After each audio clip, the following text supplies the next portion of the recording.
गांव के एक कोने में एक पुरानी झोपड़ी थी। उसी में रहती थी दो बहनें, ज्योति और मीरा। माँ बाप कुछ साल पहले आई महामारी में गुजर गए थे। उनके जाने के बाद दोनों बहनें खुद ही एक दूसरे की सहारा थे। एक दिन अपने ही धुन में झूलती हुई मीरा मंदिर से लौट रही थी। हाथ में पूजा की थाली थी, चेहरे पर वही पुरानी मासूम मुस्कान। अब आई है तू मीरा? सूरज सर पर चढ़ आया और तू फूल चूहिया बनकर घूम रही है मंदिर में। दीदी, मैं जल्दी आने वाली थी लेकिन गौरी काकी की बकरी झाड़ियों में फंस गई थी। निकालने में थोड़ी देर हो गई। तेरा क्या है? तू तो सबकी मदद करती घूमती रहे, चाहे घर में चूल्हा जले या ना जले। दीदी, आप गुस्सा क्यों करती हो? माँ कहती थी जो दूसरों के काम आए वही इंसान कहलाता है। माँ अब नहीं है मीरा, और उनके कहे बातों की अब इस दुनिया में कोई मूल्य नहीं रही। अब कोई किसी के लिए कुछ नहीं करता। मीरा चुप हो गई। उसके चेहरे पर हल्की उदासी थी। वो झोपड़ी के कोने में रखे उस लकड़ी के संदूक तक गई जिसमें माँ की यादें अब भी सांस लेती थी। संदूक से निकाला हुआ एक साड़ी मीरा छू के अपनी दीदी से बोली। दीदी, जब यह साड़ी माँ पहनती थी ना, तब हमें देखकर मुस्कुराती थी। कहती थी तुम दोनों एक दूसरे का सहारा बनना।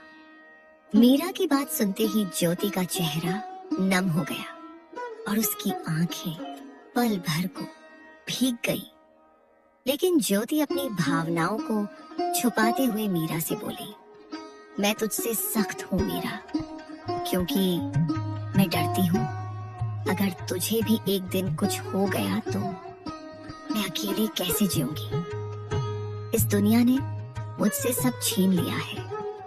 मैं नहीं चाहती तू भी मेरी तरह कमजोर पड़ जाए, इसलिए तुझे मजबूत बना रही हूँ। दीदी, आप कमजोर नहीं हो, आप ही तो मेरी ताकत हो। अगर आप मेरा हाथ थामे रखो तो दुनिया की आंधी भी मुझे हिला नहीं सकती। मीरा की बात सुन के ज्योति के चेहरे पर उसके माता पिता के जाने के बाद पहली बार हल्की सी मुस्कान आई। उसी समय गांव की पगडंडी पर 3 परछाइयां उनकी झोपड़ी की तरफ बढ़ रही थी। धर्मपाल, बिमला और उनका बेटा कमल, वह थे बहनों के सगे चाचा चाची।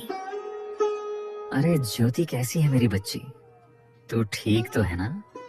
बहुत मुश्किल से जिंदगी बीता रहे होगे ना भैया भाभी के जाने के बाद। हम ठीक हैं चाचा जी, अब जो है उसी में खुश हैं। खुश झोपड़ी में तुम्हारे हिस्से की जमीन को हमारे नाम कर देते तो हम तुम दोनों को अपने यहाँ रहने देते। तुम दोनों बहुत खुश रहती हमारे साथ। हाँ माँ, तुम सही कह रही हो। इनका घर भी पुराना हो चुका है और अब ये जमीन भी यूं ही पड़ी है, बर्बाद हो रही है। ये सब सुन के ज्योति की आंखों में आग सी चमक उठी। हमें किसी की जरूरत नहीं। बाबूजी की जमीन हमारी माँ और बाबूजी की आखिरी निशानी है, उसे हम यूं ही नहीं छोड़ेंगे। अरे बेटी, तुम्हारी जो खेतों की जमीन है वह भी तो बंजर ही पड़ी हुई है ना। और वैसे भी दुनिया समझदारी से चलती है और औरतें खेत नहीं जोतती। देख लेना, एक दिन रोती हुई आओगी हमारे पास, तब समझ आएगा कि रिश्तेदारों से मुंह नहीं मोड़ा करते। ज्योति को यह सब सुनाकर तीनों वहां से निकल गए। लेकिन मीरा यह सब घर के अंदर से सुन रही थी। यह सुन के उसका चेहरा उतर गया।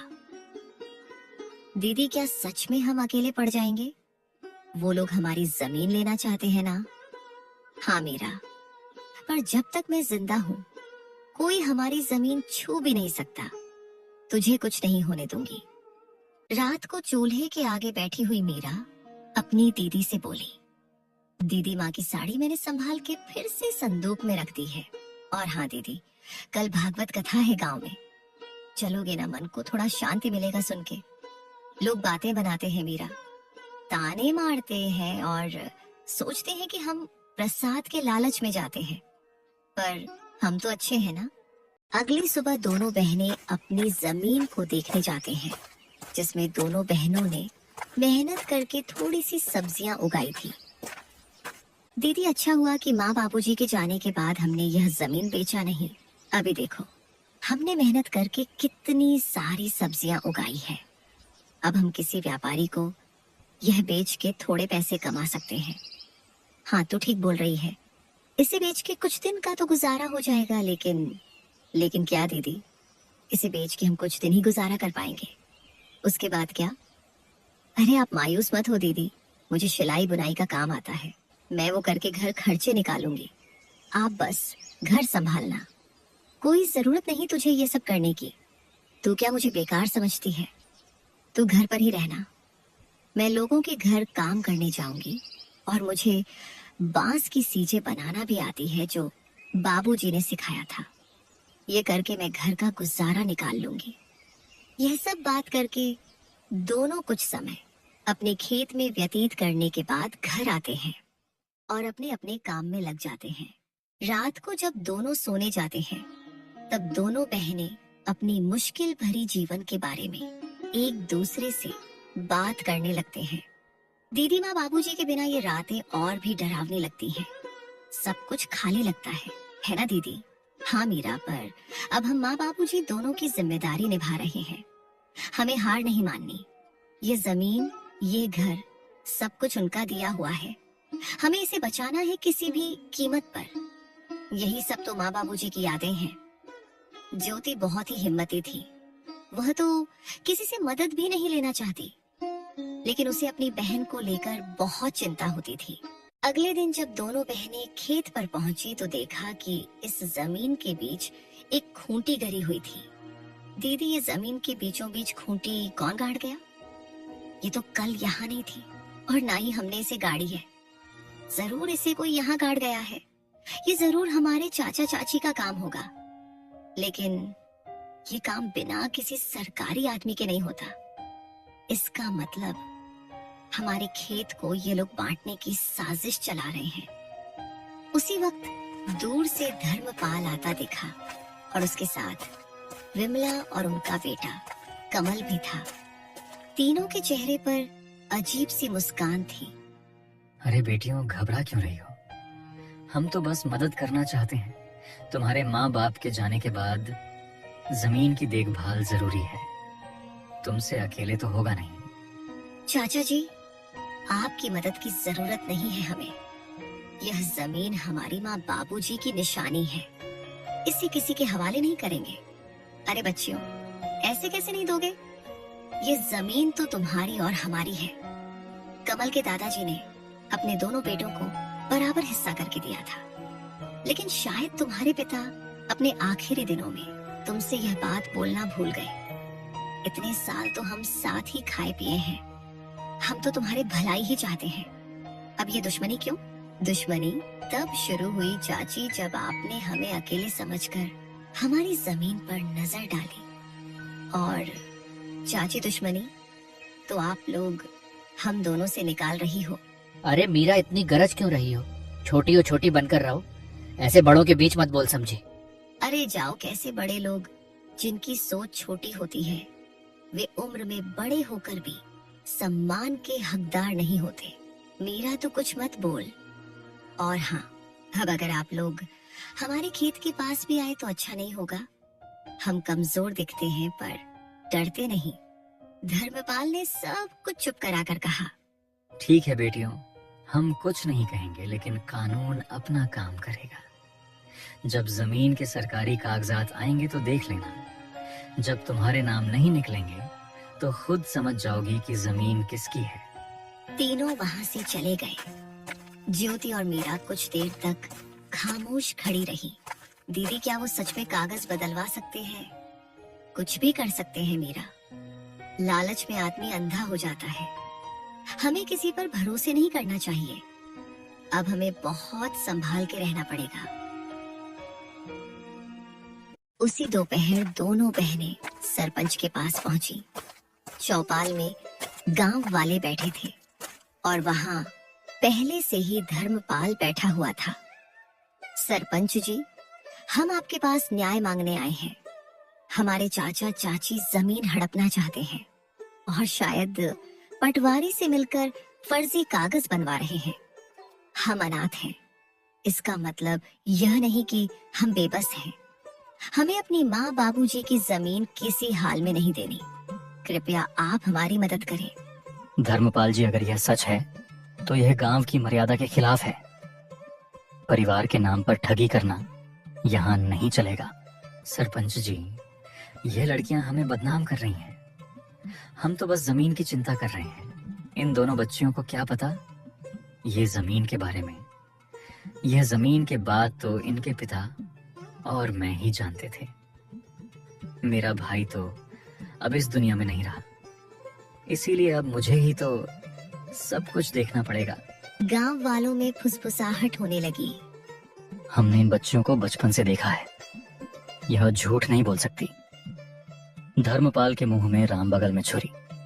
हम सब समझते हैं इसके बारे में। सरपंच ने इस बात को अगले दिन पंचायत में विस्तार से निकालने की बात की और फैसला अगले दिन देने की बात कही। बहनों की आंखों में पहली बार उम्मीद की चमक थी। रात को झोपड़ी में दोनों बहनें आपस में बात करती हुई, दीदी क्या कल हमारा साथ देंगे गांव वाले? देखते हैं क्या होता है। मुझे किसी पर भी भरोसा नहीं रहा है। आखिर माँ बाबूजी के जाने के बाद मदद ही कहाँ की किसी ने हमारी। हमें बस भगवान पर भरोसा रखनी होगी। माँ बाबूजी तो नहीं है, पर उनका आशीर्वाद जरूर है हमारे साथ। आप देखना दीदी, हमारे साथ कुछ बुरा नहीं होगा। रात गहरी हो चली थी।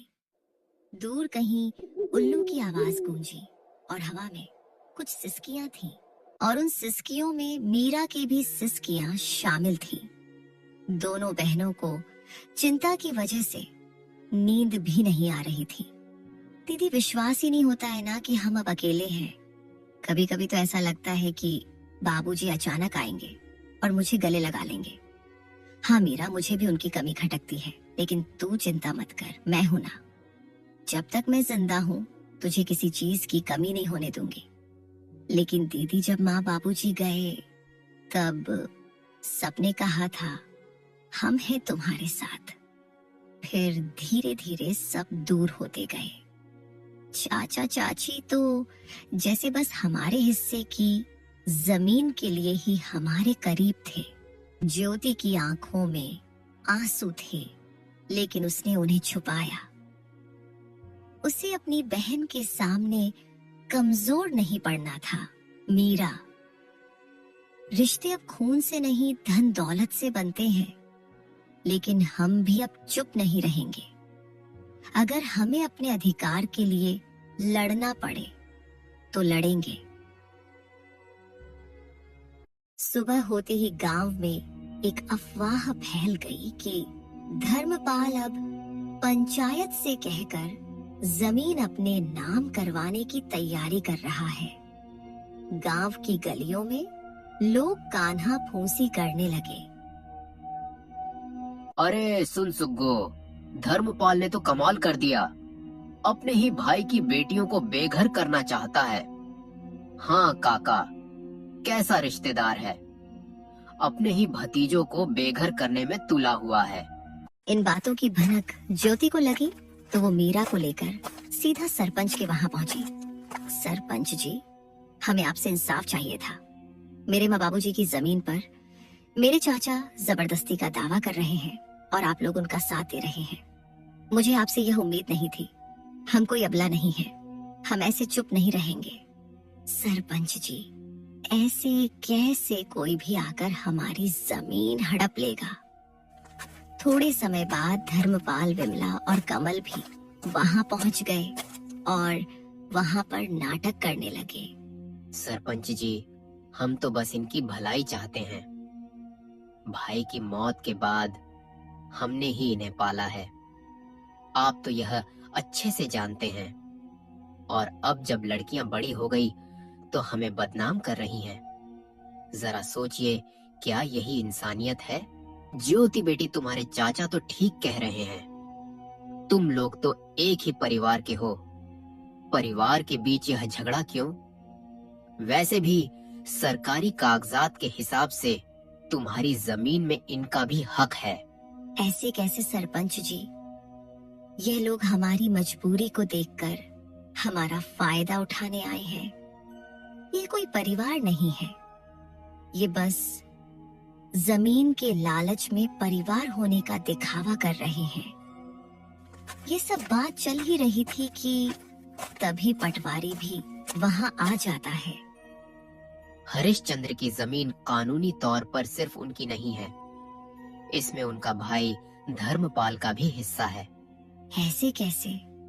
तुम लोग तो बस कागजात के बारे में बोल रहे हो, लेकिन क्या सबूत है कि हमारी जमीन का चाचा जी भी हिस्सेदार है? हाँ, ज्योति बिटिया बात तो सही कह रही है। तुम लोग कुछ पुख्ता सबूत भी पेश करो, तब जाके मैं पंचायत बुलाकर सही फैसला ले पाऊंगा। सरपंच के मुंह से यह सुनने के बाद धर्मपाल, विमला और कमल थोड़ा हताश जैसे नजर आए और वे लोग वहां से निकल गए। अरे पटवारी, तुम किसका इंतजार कर रहे हो? तुमको नहीं जाना उनके पीछे पीछे? कितने पैसे खिलाए थे मेरे चाचा ने। ज्योति के ताना सुन के पटवारी शर्म से वहां से निकल जाता है। बिटिया, मुझे गलत मत समझना। मेरे आंखों के सामने जो आया मैंने उसे ही सच मान लिया। इस बार मैं अच्छे से जांच पड़ताल करके एक नतीजे में पहुंचूंगा। आगे से मैं धर्मपाल के बातों में नहीं आऊंगा, और वे लोग तुम दोनों के मजबूरी का फायदा उठाना चाहते हैं तो मैं तुम लोगों को न्याय और उन लोगों को कड़ी सजा दूंगा। सरपंच के मुंह से यह सुन के दोनों ने थोड़े राहत की सांस ली और थोड़ा शक, थोड़े खुशी के साथ घर लौटे। रात होते ही दोनों बहनें फिर से चारपाई में बैठ के बात करने लगते हैं। दीदी, आपको क्या लगता है कि हमारी जमीन हमारे पास रहेगी या फिर हमारे कपटी चाचा चाची को मिलेगी? हाँ मीरा, मैं भी वही सोच रही हूँ। उन लोगों का कोई भरोसा नहीं। वे लोग इतने लालची हैं कि हमारे साथ कुछ भी कर सकते हैं। माँ बाबूजी के जाने के बाद उन लोगों ने अपना असली रंग दिखना शुरू कर दिया है। यही सब चिंता में दोनों बहनों ने मुश्किल से अपनी रात काटी। गांव की हवाओं में हल्की सरसराहट थी। आसमान में बादल थे पर बारिश का कोई नाम ओ निशान नहीं। लेकिन ज्योति और मीरा के मन में बहुत कुछ उमड़ रहा था, जैसे भीतर कोई तूफान उठ रहा हो। घर का आंगन सूना था और बहनों के चेहरों पर चिंता की लकीरें साफ झलक रही थी। दीदी, आज खेत चलें क्या? वो जो पिछली बार की सब्जियां बची थी, कहीं किसी जानवर ने नुकसान तो नहीं कर दिया होगा? कभी कभी किसी की गाय बकरी आ जाती है और पूरा नुकसान कर देती है। हाँ मीरा, चलो, खेत को देखने से मन भी हल्का हो जाता है। और बाकी बची हुई सब्जियां बेचने के लायक हो गई कि नहीं, साथ में देख लेंगे। लेकिन मुझे एक बात को लेके चिंता है। गाय बकरी का तो पता नहीं, बस कोई इंसान हमारे खेत को नुकसान ना पहुंचाए। वैसे भी हमारे अपने ही हमारी जमीन पर बुरी नजर डाले हुए हैं। दोनों बहनें खेत की ओर चल पड़ी। रास्ते में पेड़ों की छाव थी और चिड़िया की सहल पहल। रास्ते में पेड़ों की छाव थी और चिड़िया की सहल पहल। जैसे ही दोनों खेत के पास पहुंची, मीरा ने दूर से किसी की परछाई देखी। दीदी, वह देखो, वह कमल ही है ना? कमल उनके सामने खड़ा हो गया, आंखों में गुस्सा, चेहरे पर घमंड। वो वहीं दोनों बहनों का रास्ता रोककर उनसे बात करने लगा। बहुत घमंड आ गया है तुम दोनों में। पहले जब हम साथ में रहते थे तब तुम दोनों बहुत मासूम बनने का नाटक कर रहे थे और तो और जुबान भी नहीं खोलते थे। लेकिन अब जैसे गांव की मालकिन बन गई हो तुम लोग। कमल भैया, हमने किसी से कुछ छीना नहीं है, बस जो हमारा हक था वही लिया है। हम आज भी किसी से बैर नहीं रखते और ना ही पहले किसी से मेहरबानी लेते। तुम लोगों को लगता है कि इतनी आसानी से सब कुछ ले लोगी, ये सब मेरे बाबा की जमीन है। पहले तो प्यार से हमारे साथ रहने को बोल रहे थे तुम लोगों से, लेकिन अब देखना, एक एक चीज छीन लूंगा तुमसे। तुम दोनों को ऐसा सबक सिखाऊंगा कि जिंदगी भर याद रहेगा। मीरा कमल की धमकी से थोड़ा डर गई और डरते हुए ज्योति से बोली, दीदी इसने फिर धमकी दी है। आप कुछ बोलो ना, इसे कैसे ये हमसे सब कुछ छीन लेगा। बहुत हो गया मीरा, कोई जरूरत नहीं इसके साथ झगड़ा करने की। मैं भी देखती हूँ कौन हमसे क्या छीन लेता है। और हाँ कमल, तुम यहाँ से चले जाओ, नहीं तो हम पंचायत में जाकर बोल देंगे कि तुम हमें अकेले देख धमकी दे रहे हो। हाँ जा रहा हूँ, लेकिन हाँ ज्योति, तुम बहुत ज्यादा ऊपर उड़ रही हो। संभाल के रहना, कब नीचे गिरेगी पता ही नहीं लगेगा। ऐसे ही कमल दोनों को धमकी देकर वहाँ से चला जाता है। कमल की धमकी भरी बातें सुन के दोनों थोड़े मायूस हो जाती हैं। ज्योति जो अपने बहन के सामने हिम्मत से खड़ी हुई थी, उसके मन में भी डर था। वो मन ही मन कमल की बातों को लेकर बहुत चिंतित थी। कुछ समय के बाद दोनों बहनें घर लौटे।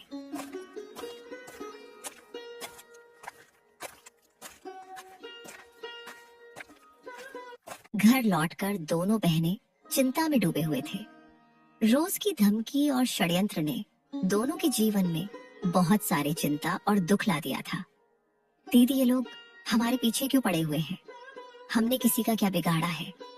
हमारे चाचा के पास तो सब कुछ है, वो लोग हमसे अच्छी जिंदगी जी रहे हैं, फिर भी वे लोग हमारा जमीन हड़पना चाहते हैं। इंसान की लालच कभी खत्म नहीं होती मीरा। भले ही इंसान के पास सब कुछ हो, फिर भी इंसान और चाह के लालच में या तो दूसरे का नुकसान करते हैं या फिर अपनों का ही नुकसान करते हैं। हम तो इनके खिलाफ कोई बड़ी कदम भी नहीं रख सकते। उनके कर्मों का फल उन्हें भगवान जरूर देंगे। ऐसे ही कुछ दिन बीत जाते हैं। एक दिन अचानक धर्मपाल के चावल के मिल में किसी कारण आग लग जाती है। जब दोनों बाप बेटे को यह खबर मिली तो वे दौड़ते हुए वहां पहुंचे। मिल के बाहर लोगों की भीड़ जमी हुई थी, लेकिन गांव वालों ने पहले से ही आग बुझा दिया था। धर्मपाल और उसके बेटे को देख गांव वाले कान्हा फूंसी करने लगे। अरे, यह आग ऐसे ही नहीं लगी, यह तो धर्मपाल और उनके परिवार के किए गए बुरे कर्मों का नतीजा है। उन्होंने बिन माँ बाप के उन दोनों लड़कियों को बहुत परेशान किया था। अब देखो क्या हुआ इनके साथ। हाँ भाई, बिल्कुल सही कह रहे हो, मैं भी वही सोच रहा था। भगवान बुरे कर्मों का सजा इंसानों को जरूर देता है। भगवान के घर देर है लेकिन अंधेर नहीं। गांव वालों की बात सुन के दोनों बाप बेटे गंभीर चिंता में चले गए। ज्योति और मीरा के प्रति उनका जो व्यवहार था, वो सोच के धर्मपाल को बुरा लगने लगा। तभी दूसरे गांव का एक जमींदार आया, जिसके साथ धर्मपाल यह चावल के मिल का व्यापार करता था। अरे ओ धर्मपाल, मिल में तो आग लग गई, मेरे पैसे तो सारे डूब गए। तेरे भरोसे मैंने तेरे जमीन में मिल खुलवाकर व्यापार किया था। अब तो मेरे नुकसान का भरपाई तुझे ही करनी होगी। सेठ जी, पता नहीं यह हादसा कैसे और क्यों हुआ, लेकिन आप निश्चिंत रहें, मैं कुछ न कुछ करूंगा। आप मुझे थोड़े मोहलत दे दो बस। अरे कैसी मोहलत, तेरे साथ व्यापार किया वही तेरे लिए बहुत मदद हो गई। अब मैं तेरे लिए कुछ नहीं करूंगा, मुझे मेरे पैसे वापस कर और उसके बाद तू अपने रास्ते। सेठ जी, आप ऐसा मत कीजिए, इस मुसीबत के घड़ी पे आप यूं मुंह मत फेरिए। मैं कुछ भी नहीं जानता, मुझे बस मेरे पैसे चाहिए। बहुत मदद कर चुका तुम लोगों की। तुम जैसे लोगों के साथ मैंने व्यापार किया, वही बहुत बड़ी बात है। तुम लोगों के लिए कुछ भी करना पड़े करो, बस मुझे पैसे दे दो। ठीक है, फिर आप मेरे इस जमीन को ले लीजिए। इस जमीन से तो आपका थोड़े से कर्ज चुकता हो जाएगा ना। अगर हो जाए तो मैं आपको कल जमीन के कागजात भेज दूंगा, और बाकी के पैसे मैं नहीं दूंगा, क्योंकि आप भी मेरे इस चावल के मिल का हिस्सेदार थे और आपने इससे मुझसे ज्यादा मुनाफा कमाया है। अब इसका पूरा नुकसान मैं अकेला क्यों झेलूं? ऐसा है क्या? ठीक है, तू मुझसे दुश्मनी मोल ले रहा है, देख लूंगा तुझे। फिलहाल तू मुझे अपनी इस जमीन के कागजात भेज दे, बाकी के पैसे तो मैं तुझसे बाद में वसूलूंगा। जमींदार से यह सुनने के बाद दोनों बाप बेटे हताशा और गुस्से में वहां से घर निकल जाते हैं। घर जाकर धर्मपाल अपनी पत्नी से आज के दुखद हादसे के बारे में दुखी मन से बताता है। अरे भाग्यवान, हमारे साथ ये क्या हो गया? हम तो पल भर में बर्बाद हो गए। पूरा कारोबार, जमीन, सब कुछ छिन गया। अब तो बस ये घर ही बचा हुआ है। मुझे पता है ये सब भगवान हमारे बुरे कर्मों का फल दिया है हमको। ये जी, आप ऐसे मायूस मत हो, कुछ रास्ता होगा। हम ऐसे कैसे बर्बाद हो गए? और हाँ, आप तो वो दूसरे गांव के जमींदार के साथ व्यापार करते थे ना, उनसे मदद मांगिए ना, वो तो कुछ मदद कर देगा। अरे कैसी मदद माँ? वो आदमी मदद करेगा? अरे मदद छोड़ो, उसने हमारे चावल की मिल की जमीन को भी हड़प लिया। अरे ये क्या कह रहा है तू? अगर किसी से मदद नहीं मिला तो हम क्या करेंगे इस मुसीबत के घड़ी में? छोड़ो भाग्यवान, जो हुआ है वो सब अपने ही बुरे कर्मों का नतीजा है। तुम खुद ही सोचो, हमने मेरी दोनों भतीजियों को कितना दुख दिया है, उसी का पाप लगाए हमें। हाँ माँ, बाबूजी बिल्कुल सही कह रहे हैं, हमने पाप किया है। हमें अब इसी दुनिया में पापों का फल भुगतना पड़ेगा। पता नहीं बिना पैसों के अब ये घर कैसे चलेगा। हाँ कमल बेटा, तू सही बोल रहा है। अब हम ये घर कैसे चलाएंगे? हमें तो गांव में कोई मदद भी नहीं करेगा। ज्योति और मीरा के ऊपर किए अन्याय के लिए गांव वाले भी हमसे नाराज हैं। ऐसे तो हम सड़क पर आ जाएंगे। ये सब बात करके तीनों बहुत उदास हो जाते हैं और तभी इस उदासी भरे माहौल में विमला बोल पड़ती है।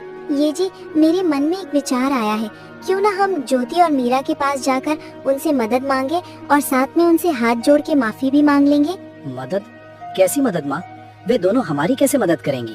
उनके पास तो मदद करने के लिए कुछ भी नहीं है और ना ही वे मदद करेंगी। आखिर इतना दुख जो दिया उनको हमने। अरे क्या बोल रही हो तुम? पागल हो गई हो क्या?